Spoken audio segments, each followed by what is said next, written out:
Indian economic development के अंतर्गत जो हम चैप्टर पढ़ रहे हैं, Indian economy on the eve of independence, उसमें अब हमारा अगला जो टॉपिक है दैट इज़ इंफ्रास्ट्रक्चर।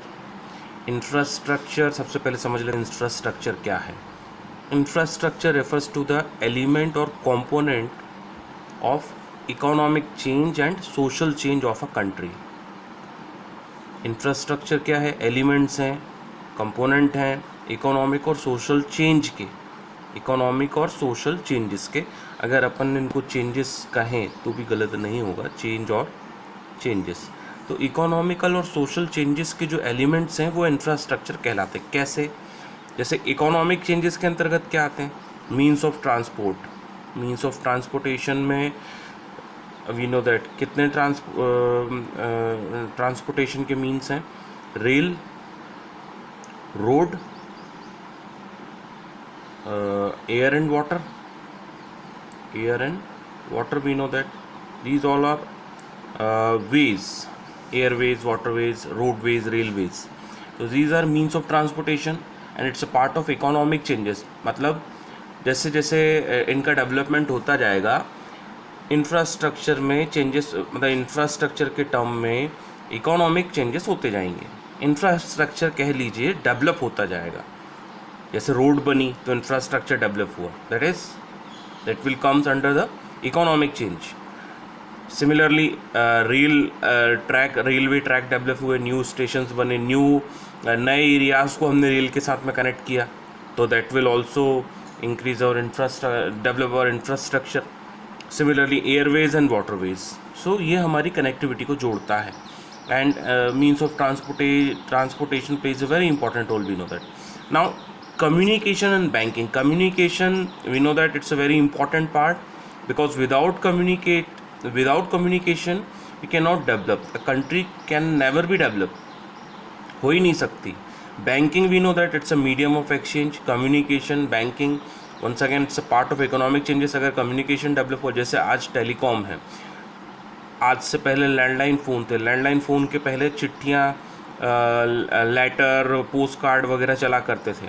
तो मीन्स ऑफ कम्युनिकेशन हमारा एक तरह से पहले वीक था, या कह लीजिए कि उतना इफ़ेक्टिव नहीं था। लेकिन अब आप किसी भी व्यक्ति को के रीच में हैं, आप जब मर्जी चाहे जो भी अपने नियर एंड डियर हैं, या कह लीजिए अगर बिज़नेस पर्पसेस में हम बात करें तो जो भी हमारे बिज़नेस पार्टनर्स हैं या बिज़नेस चैनल पार्टनर्स हैं, उनको हम एक फ़ोन करके तुरंत ही उनसे जुड़ सकते हैं।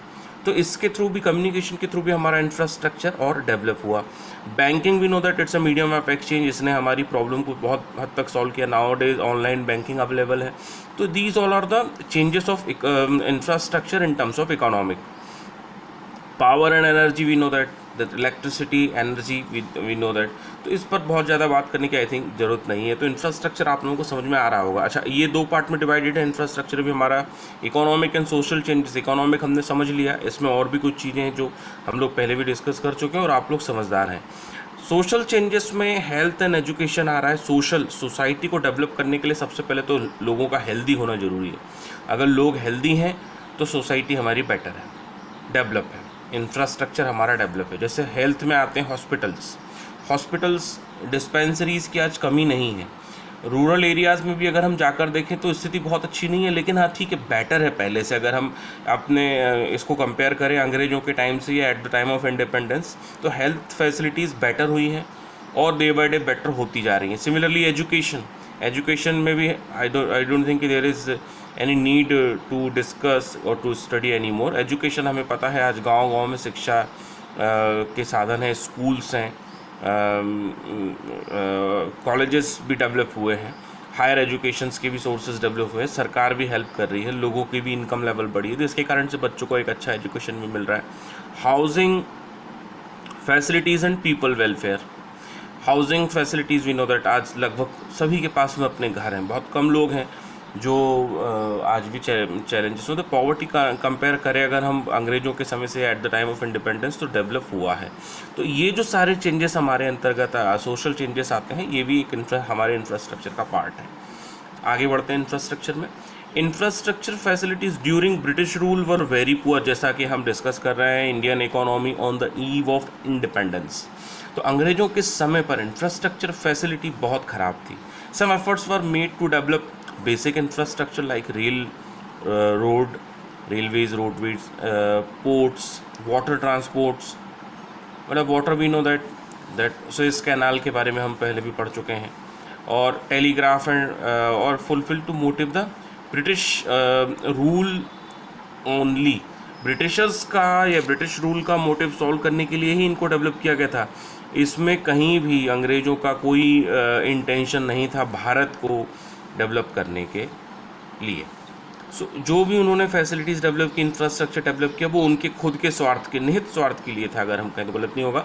The state of infrastructure as inherited from the British rule it discuss blue. भाई हमने क्या इनहेरिटेड किया उनसे, मतलब हमें क्या विरासत में मिला, अंग्रेज हमारे पास हमारे लिए क्या धरोहर छोड़ गए हैं, अंग्रेज़ों ने हमारे लिए क्या छोड़ा है, वो हम डिस्कस कर रहे हैं। और उसका स्टेट क्या था एट द टाइम ऑफ अंग्रेज़ों के समय में, उसकी स्थिति क्या थी और आज क्या है, वो सब हमने इसमें समझने और डिस्कस करने वाले हैं, स्टडी करने वाले हैं। पहला आ रहा है हमारा road. British administration could not spend much on construction of road due to scarcity of fund की कमी के कारण, scarcity of fund limit, we know that scarcity की डेफिनेशन हमने क्लास 11th में पढ़ी है। Scarcity refers to limitation of commodity in terms of, है ना, इट्स डिमांड, ठीक है। तो that comes under the scarcity, किसी चीज़ की कमी होना। तो पैसों की कमी थी, ब्रिटिश एडमिनिस्ट्रेशन ने बहुत ज़्यादा पैसे खर्च नहीं किया रोड्स पर, क्योंकि उनके पास कह लीजिए पैसों की कमी थी। अब पैसों की कमी क्यों थी, क्वेश्चन उठता है। तो पैसों की कमी इसलिए थी,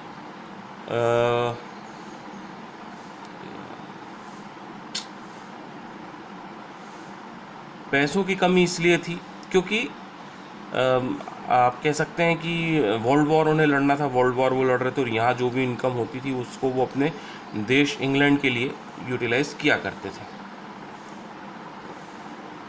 रोड के बाद में हमारा रोड को हम समझ रहे हैं, आगे बढ़ते हैं। Roads that were built primarily serve the interest of mobilising the army and shifting raw material. सबसे पहला मोटिव ये था रोड बनाने का कि भाई हम आर्मी को, सेना को एक जगह से दूसरी जगह तक भेज सकें, बिकॉज वर्ल्ड वॉर भी था उस समय, first and second world war लड़े गए थे। तो सेकेंड वर्ल्ड वॉर के टाइम की लगभग बात है ये। सेना को भेजने में, सिमिलरली रॉ मटेरियल के लिए, कि जो हमने डिस्क्रिमिनेटिव टैरिफ पॉलिसी के अंतर्गत पढ़ा है, रॉ मटेरियल को भारत से एक्सपोर्ट किया जाता था और वहाँ से फिनिश गुड इंपोर्ट होता था, तो उसके लिए भी इनको रोड की ज़रूरत थी। There always remained shortage of all weather roads to reach out to rural areas during the rainy season. भाई बारिश के समय में, तो आज भी अगर हम बात करें तो भारत के कई ऐसे इलाके हैं जहाँ रोडें ख़राब हो जाती हैं, आप पहुँच नहीं सकते।